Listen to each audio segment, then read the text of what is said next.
It's 1958. Philip Fisher sits at his cluttered desk in San Francisco, a phone cradled between ear and shoulder. A client's voice crackles through, desperate for guidance. Fisher's mind is sharp, shaped by decades probing companies, not just numbers but people. How does he uncover the hidden growth monsters most investors miss? The answer isn't in spreadsheets but in what few dare to ask. Let's crack open his timeless secrets. Fisher didn't just read annual reports. He invented scuttlebutt, a stealthy, street-smart tactic for digging deeper. Here's why spying on whispers beats staring at spreadsheets. In one classic case, Fisher interviewed suppliers, competitors, even janitors at a California electronics firm. They revealed management's obsession with innovation and quality, details absent from bland reports. This network of voices painted a full, juicy picture, one that spiked his confidence dramatically. Imagine investing info as a lake stocked with different fish species. Annual reports are like casting a single net, but Scuttlebutt is tossing various bait, talking to engineers, customers, management. Each bait pulls up unique insights.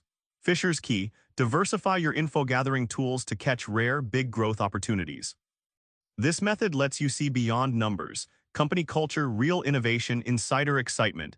It's the jump from mechanical to intuitive investing. The surprise: profits soar when you treat investing as detective work, not guesswork. Fisher boiled investing into 15 detailed criteria.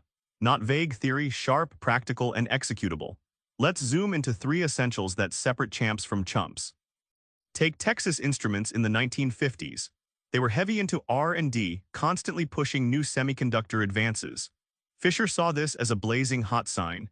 They weren't resting on old laurels, they were building tomorrow's engines of profit that competitors could only watch from behind. To Fisher, management honesty isn't just nice, it's critical. He recounts how a promising company was disqualified when leadership fudged their numbers. Integrity builds investor trust and long-term value. Like a relationship, once trust breaks, no profits will fix the damage. High profit margins reveal a company's moat. Fisher admired companies that charged premium prices without bleeding customers. It's like a gourmet coffee shop thriving despite cheaper chains.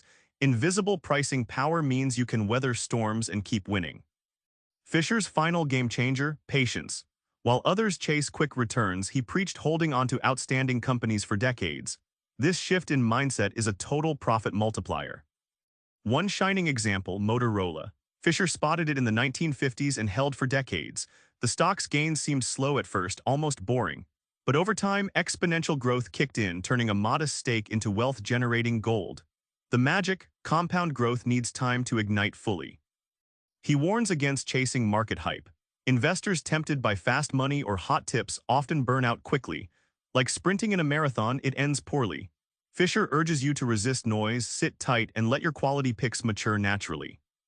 That deep familiarity Fisher talks about comes from constant company study, checking quarterly updates, industry shifts, and management moves. This devotion turns you from a gambler into a trusted partner of businesses, harvesting the gains that come from true understanding. Remember that phone call Fisher took back in '58? The answer to that client's crisis wasn't flashy tricks, but years of asking the right questions, hunting subtle signs, and waiting patiently. Here's your takeaway. Next time you consider an investment, don't just skim the numbers, talk to real people, study the culture, and hold tight long enough for magic to happen. Subscribe for more book summaries like this one.